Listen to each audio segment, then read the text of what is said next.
नमस्कार सभी को। आज हम अपना chapter number 2 linear equation in one variable start करने जा रहे हैं। तो आपने अपने प्रीवियस क्लासेस में चैप्टर का नाम लिख देती हूँ, linear equation in one variable, है ना बेटा। आपने ना अपनी 7th क्लास तक कहीं ना कहीं इक्वेशन वर्ड या लीनियर इक्वेशन या एल्जेब्रिक एक्सप्रेशन, है ना, ऐसे वर्ड सुने होंगे। ठीक है, आज हम क्या करेंगे, आज हम इतने अच्छे से इनका मीनिंग समझ लेंगे कि आगे हमको इनको लेके कभी भी कोई भी डाउट नहीं रहेगा। ठीक है, तो सबसे पहले तो मैं आपको बताती हूँ बेटा कि एल्जेब्रिक एक्सप्रेशन क्या चीज़ होती है। ठीक है, एल्जेब्रिक एक्सप्रेशन बेटा अगर हम लेमन लैंग्वेज में समझे तो आप ऐसा समझे कि जब भी एक कॉम्बिनेशन होता है, ठीक है, किन किन चीज़ों का कॉम्बिनेशन ऑफ क्या क्या होता है उसमें, कोफिशिएंट, कांस्टेंट एंड वेरिएबल। इन तीनों चीज़ का ना कॉम्बिनेशन जब हमको एक स्टेटमेंट में एक साथ लिखा हुआ दिखता है ना, तो उसको हम एल्जेब्रिक एक्सप्रेशन कह देते हैं। ठीक है, अब एग्जांपल मैं आपको देती हूँ। एक एग्जांपल मान लीजिए मैंने लिया 3x + 2। ठीक है, अब मैं आपको बताऊंगी कि पहली चीज़ तो कांस्टेंट क्या होता है ना बेटा। ये देखो, ये अब कॉम्बिनेशन है ना, इसमें कॉम्बिनेशन है 3 चीज़ों का। इसमें x एक वेरिएबल है, 2 एक कांस्टेंट और 3 कोफिशिएंट है। ठीक है, फिर से बताती हूँ क्या होता है। कांस्टेंट बेटा ऐसी टर्म होती है जो फिक्स होती है, ठीक है, जो कभी भी चेंज नहीं होती, है ना। हमको पता चल रहा है कांस्टेंट जो चीज़ें होती है वो चेंज नहीं होती। फिर वेरिएबल ऐसी चीज़ होती है बेटा जो वेरी करती है, जो चेंज करती है ना। फॉर एग्जांपल मान लीजिए मैंने आपसे पूछा कि आपके मैथ्स में कितने मार्क्स आए, है ना। तो आप मुझे क्या वैल्यू दोगे, आप कहोगे मैम आउट ऑफ 80 मेरे मार्क्स 72 आए, 78 आए, है ना, 65 आए, जो भी मार्क्स आए आपके। तो आप मुझे कैसी वैल्यू दे रहे हो, एक वेरिएबल वैल्यू दे रहे हो, एक कांस्टेंट वैल्यू दे रहे हो। आप कहोगे मैम हम ना आपको एक कांस्टेंट वैल्यू दे रहे हैं ना, क्योंकि 72 तो आपके लिए भी 72 है, मेरे लिए भी 72 है ना।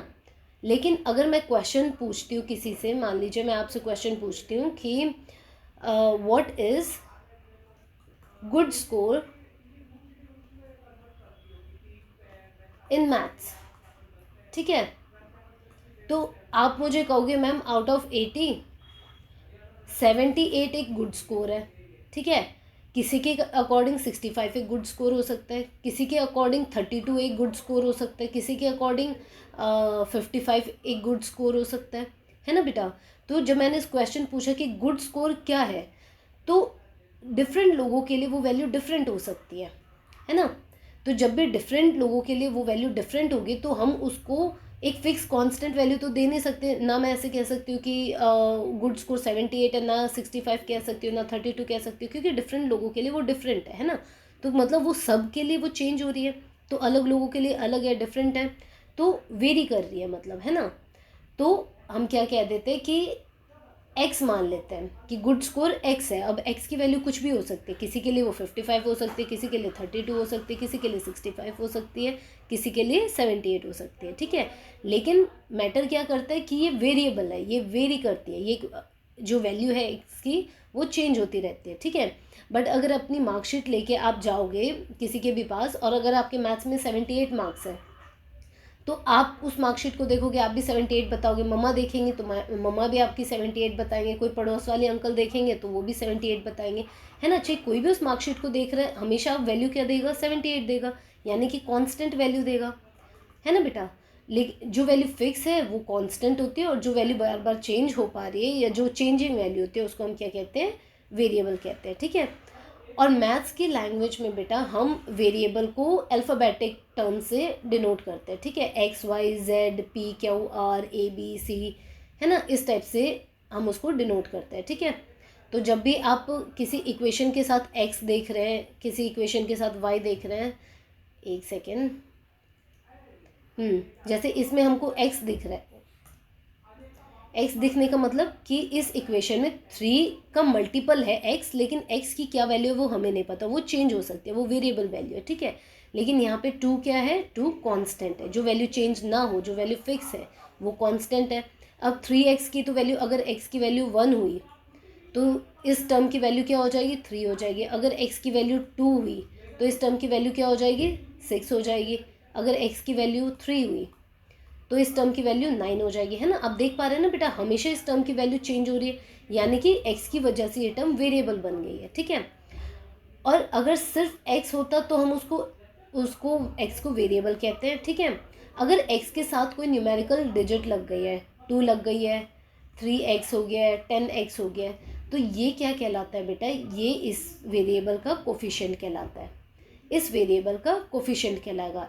तो अगर मैं आपसे मान लीजिए क्वेश्चन पूछ रही हूँ 3x प्लस 7y, और मैं आपसे पूछ रही हूँ कि बेटा what is coefficient of y, तो आप मुझे क्या आंसर दोगे, आप मुझे 7 आंसर दोगे, है ना, क्योंकि इस वेरिएबल का 7 कोफिशिएंट है। मैंने आपसे पूछा ना कि y का क्या कोफिशिएंट है, तो y एक वेरिएबल है और वेरिएबल का क्या कोफिशिएंट है, 7 है। अगर मैं आपसे पूछती कि x का क्या कोफिशिएंट है तो आप मुझे बोलते मैम x का कोफिशिएंट 3 है। आई होप यहाँ तक आप लोगों को क्लियर होगा, है ना, कोफिशिएंट क्या चीज़ होती है, वेरिएबल क्या चीज़ होती है, और कांस्टेंट क्या चीज़ होती है, ठीक है। जब इन तीनों चीज़ों को हम कंबाइन करके एक तरह से लिख देते हैं ना, एक एक्सप्रेशन को, एक एक्सप्रेशन बना देते हैं, तो उस एक्सप्रेशन को हम क्या कहते हैं, एल्जेब्रिक एक्सप्रेशन कहते हैं बेटा, ठीक है। यानी कि एल्जेब्रिक एक्सप्रेशन क्या होता है, कॉम्बिनेशन होता है किस किस का, वेरिएबल, कांस्टेंट और कोफिशिएंट्स का, ठीक है। यहाँ तक क्लियर है।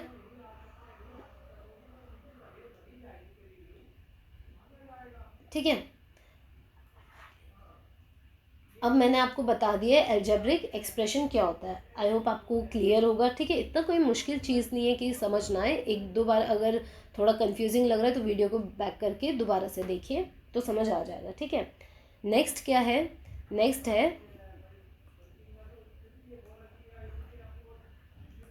एल्जेब्रिक इक्वेशन, ठीक है बेटा। जैसे अब अगर मैंने आपको एग्जांपल दिया 5x प्लस 7y, ये क्या है, ये एक एल्जेब्रिक एक्सप्रेशन है, ठीक है, एक्सप्रेशन है ये एल्जेब्रिक एक्सप्रेशन।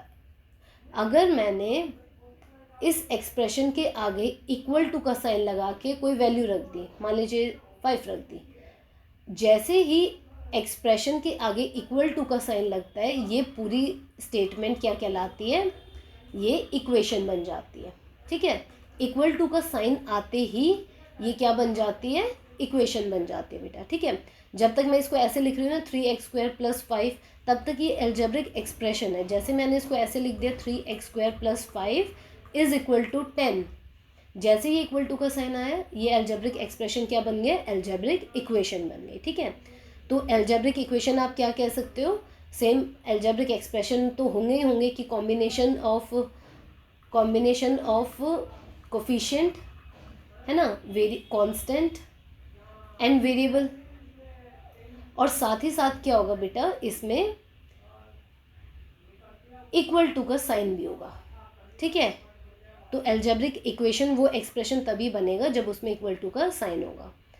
अब आपने देखा मैम, आप तो x का कोफिशिएंट बता रहे थे 5 है, y का कोफिशिएंट यहाँ पे 7 है, ठीक है। तो यहाँ पे आपने x² लगा दिया तो बेटा उससे कोई फ़र्क नहीं पड़ता है, ठीक है। अब भी ये एल्जेब्रिक एक्सप्रेशन ही रहेगा, चाहे यहाँ पे मैं x² लगाऊँ, चाहे मैं x की पावर 10 कर दूँ प्लस 5 y की पावर 10 कर दूँ, तब भी ये एल्जेब्रिक एक्सप्रेशन ही रहेगा। कंडीशन क्या है, क्योंकि एल्जेब्रिक एक्सप्रेशन की एक कोफिशिएंट होना चाहिए, वेरिएबल होना चाहिए और कुछ कांस्टेंट होना चाहिए। अगर आपको इस इक्वेशन में कांस्टेंट नहीं दिख रहा है तो इसका मतलब इसका कांस्टेंट क्या है, 0 है, ठीक है। ये तीनों चीज़ होंगी तभी वो एक्सप्रेशन एल्जेब्रिक एक्सप्रेशन कहलाएगा, तभी वो लिखी हुई चीज़ आप उसको एल्जेब्रिक एक्सप्रेशन कह सकते हो, ठीक है। और अगर जैसे इस केस में अगर मैं कह रही हूँ, मान लीजिए, चलिए बताइए आप मुझे, क्या 3 एक एल्जेब्रिक एक्सप्रेशन है। एक सेकेंड, इसको मैं एक बार क्लियर कर लेती हूँ।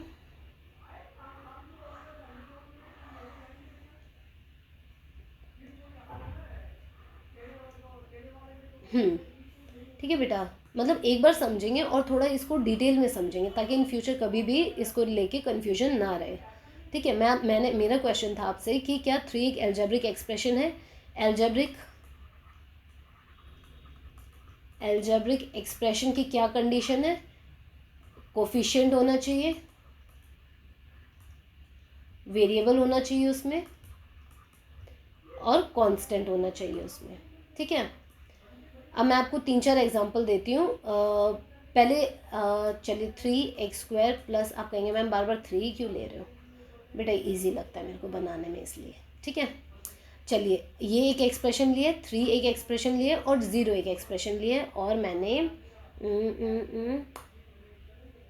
5x एक एक्सप्रेशन लिया। अब आपने वीडियो को 2 मिनट पॉज करना है और फिर एक बार खुद ट्राई करना है और मुझे बताना है कि इनमें से कौन कौन सा एक्सप्रेशन जो है वो एल्जेब्रिक एक्सप्रेशन है और कौन सा नहीं है।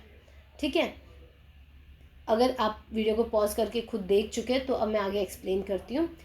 क्या 3 एक एल्जेब्रिक एक्सप्रेशन है? आप कहेंगे मैम देखने से तो नहीं लग रहा है, बट ये है। ठीक है, कैसे है, क्या कोफिशिएंट है इसमें? आप कहेंगे मैम दिख नहीं रहा है, बट अगर दिख नहीं रहा है तो मतलब इसका कोफिशिएंट 0 है। वेरिएबल क्या है, वेरिएबल कोई भी हो सकता है, XYZ कुछ भी हो सकता है, और कांस्टेंट क्या है, 3 है।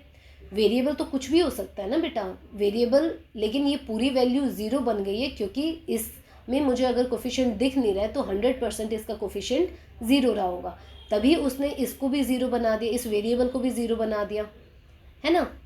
तो इस वेरिएबल को भी अगर 0 बना दिया तो ये पूरी टर्म 0 बन गई है, और मेरे सामने सिर्फ जो वैल्यू बची वो क्या है, 3 है। ठीक है, तो कोई भी सिंगल डिजिट नंबर है, कोई भी इंटीजर है, वो हमेशा एक एल्जेब्रिक एक्सप्रेशन होता है बेटा। क्लियर है? अब इसमें तो सब कुछ क्लियर दिख रहा है। कोफिशिएंट क्या है, सबसे पहले वेरिएबल क्या है आपका, एक्स वेरिएबल है। ठीक है, x² वेरिएबल नहीं है बेटा, सिर्फ x वेरिएबल है। ठीक है, x² तो उसकी पावर है, वो कुछ भी हो सकती है, लेकिन आप ऐसे नहीं कहेंगे कि x² है तो इसका मतलब कि यहाँ पे 2 वेरिएबल है, x और x, नहीं, यहाँ पे वेरिएबल एक ही है सिर्फ। ठीक है, अगर मैं ऐसा लिख देती 3x² प्लस 5y, इस केस में आप क्या कहते हैं, 2 वेरिएबल है, एक वेरिएबल x है और एक वेरिएबल y है, लेकिन इस केस में x ही सिर्फ एक इकलौता वेरिएबल है यहाँ पे। ठीक है, तो मेरा वेरिएबल हो गया, हाँ x हो गया, कोफिशिएंट हो गया, x के आगे कुछ लग रहा है, x के आगे हाँ 3 लग रहा है। ठीक है, तो 3 इसका कोफिशिएंट हो गया, और कांस्टेंट क्या हो गया, 5 इसका कांस्टेंट हो गया, तो ये एल्जेब्रिक एक्सप्रेशन है, यस। नेक्स्ट आपने क्या लिखा है, नेक्स्ट है 5x। ठीक है, क्या ये एक एल्जेब्रिक एक्सप्रेशन है? आप कहोगे वेरिएबल तो है मैम, x के आगे कोफिशिएंट भी है, पहली दोनों चीज़ें तो हैं, बट कांस्टेंट नहीं है मैम। तो कांस्टेंट नहीं है तो इसका मतलब कांस्टेंट डेफिनेटली क्या होगा, 0 होगा, है ना, तभी तो वो दिख नहीं रहा है। बट अगर मैं इसको इस फॉर्म में लिख दूँ तब भी क्या आंसर तो 5x ही रहेगा ना, मेरी वैल्यू में तो कोई चेंज नहीं आया, है ना। तो अगर मैं इस चीज़ को इस तरीके से एक्सप्रेस कर दूँ तो मेरे को समझ आ जाएगा क्लियरली कि ये एक एल्जेब्रिक एक्सप्रेशन है, क्योंकि तीनों कंडीशन फॉलो कर रहा है, कोफिशिएंट भी है, वेरिएबल भी है, और कांस्टेंट भी है इसके पास। कांस्टेंट क्या हुआ इस केस में, इसका 0 हुआ। ठीक है बेटा, यहाँ तक आई होप आप लोगों को एकदम अच्छे से चीज़ें क्लियर होंगी। ठीक है, इसको एक बार इरेज कर देती हूँ, है ना। एल्जेब्रिक एक्सप्रेशन हम समझ गए, इक्वेशन मैंने आपको बता दी, जब भी एल्जेब्रिक एक्सप्रेशन में आप इक्वल टू का साइन और देख लो तो वो आपकी एल्जेब्रिक इक्वेशन बन जाती है। आगे चलते हैं, अब आते हैं हमारे चैप्टर के नेम पे, लीनियर इक्वेशन क्या होती है। ठीक है, एल्जेब्रिक इक्वेशन तो मैंने बताया ना क्या होती है, जिसमें कोफिशिएंट हो, वेरिएबल हो, कांस्टेंट हो, है ना, कोफिशिएंट है, कांस्टेंट है और वेरिएबल है, साथ के साथ क्या उसमें इक्वल टू का साइन भी है। ठीक है, अगर ये चारों चीज़ है तो वो मेरा क्या बन जाएगा, इक्वेशन बन जाएगी, है ना। ये सारी इक्वेशन की कंडीशन है, 4 ही कंडीशन है बेटा, है ना, ये सारी इक्वेशन की कंडीशन है। तो और लीनियर इक्वेशन क्या होगी फिर, देखिए लीनियर इक्वेशन, पहले मैं इक्वेशन का एग्जांपल लिख लेती हूँ। 3y प्लस 5x, ये मेरी एक इक्वेशन बनेगी, है ना, इक्वल टू 3। ये एक इक्वेशन है। 3y² प्लस 5x² प्लस 10, ये भी मेरी एक इक्वेशन है। 3z³ इज इक्वल टू 11, ये भी मेरी इक्वेशन है ना। लेकिन लीनियर इक्वेशन का मतलब होता है बेटा इक्वेशन, एक सेकेंड में इसकी डेफिनेशन ही लिख देती हूँ थोड़ी सी।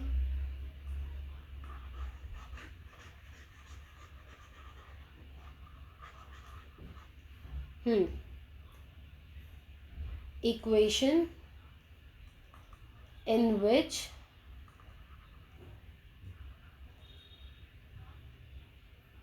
highest power slash degree is 1।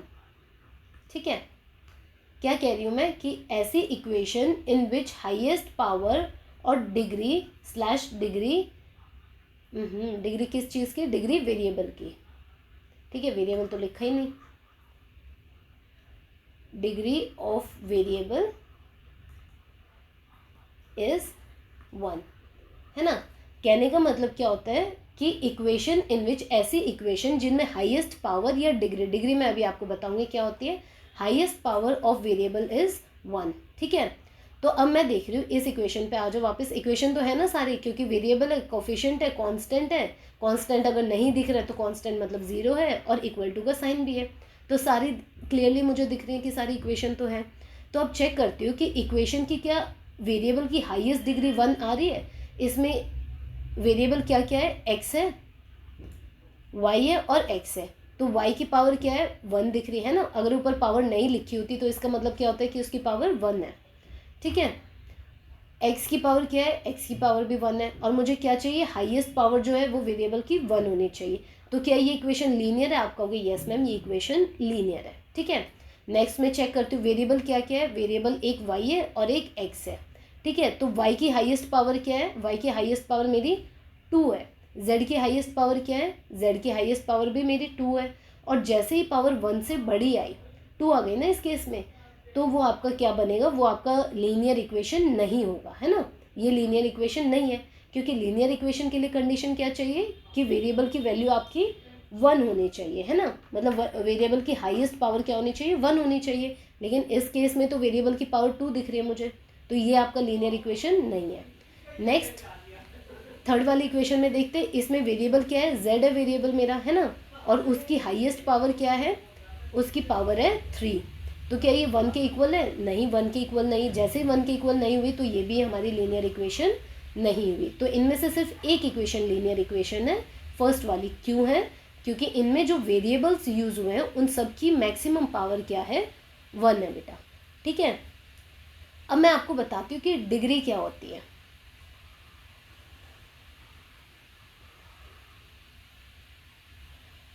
बेटा कोई भी इक्वेशन लिखी हुई है ना आपके पास, मैंने लिख दिया 3x5 + y2 is equal to 5। ठीक है, कोई डिग्री ज़रूरी नहीं कि इक्वेशन की हो, डिग्री एक्सप्रेशन की भी होती है बेटा। ठीक है, एक मैंने लिख दिया 3x + z5, ठीक है, 7y + 3x2 + 3y7। ठीक है, अब डिग्री का मतलब होता है बेटा किसी जो एक्सप्रेशन है उसमें, एक्सप्रेशन या इक्वेशन है उसमें जो जितने भी वेरिएबल्स यूज़ हो रहे हैं उन सब वेरिएबल्स में से जिस वेरिएबल की सबसे हाईएस्ट पावर है ना, वो उस एक्सप्रेशन की क्या हो जाती है, डिग्री हो जाती है। जैसे इस फर्स्ट वाली में मुझे क्या दिख रहा है, x एक वेरिएबल है और y एक वेरिएबल है ना। अब मुझे दोनों वेरिएबल्स की पावर देखनी है, पावर इसकी 5 है और इसकी 2 है। तो 5 और 2 में से बड़ा क्या है, 5 है, क्योंकि मुझे हाईएस्ट वैल्यू चाहिए पावर की। तो 5 बड़ा है ना, तो इस इक्वेशन की डिग्री क्या हो गई, 5 हो गई। ठीक है, नेक्स्ट में क्या दिख रहा है, ये z है बेटा, 2 नहीं है। ठीक है, नेक्स्ट इक्वेशन में x दिख रहा है और z दिख रहा है। दोनों वेरिएबल्स की पावर चेक की, इसकी पावर 1 है, इसकी पावर 5 है, और मुझे क्या चाहिए, हाईएस्ट पावर चाहिए। तो हाईएस्ट पावर क्या हुई, 1 बड़ा है, 5 बड़ा है, 5 बड़ा है, तो इसकी भी डिग्री कितनी हो गई, इसकी भी डिग्री 5 हो गई। ठीक है, अब थर्ड इक्वेशन में आ जाते हैं, क्या है, वेरिएबल, थर्ड एक्सप्रेशन कहेंगे इसको, इक्वेशन नहीं कहेंगे क्योंकि इक्वल टू का साइन नहीं है। ठीक है, y एक वेरिएबल है, x एक वेरिएबल है, अगेन y एक वेरिएबल है, ठीक है।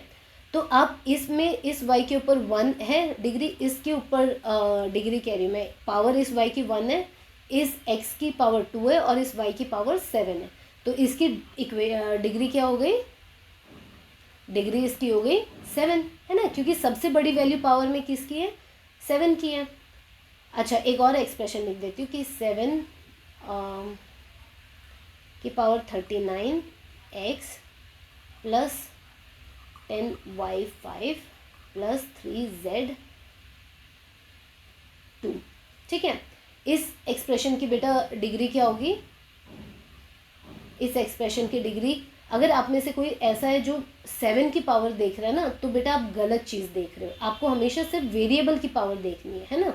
तो वेरिएबल की पावर इस केस में क्या है, 1 है, x में y के ऊपर 5 है और z के ऊपर 2 है, तो इन सब में से हाईएस्ट क्या हुई, 5 हुई, तो डिग्री क्या हो गई, 5 हो गई, ठीक है।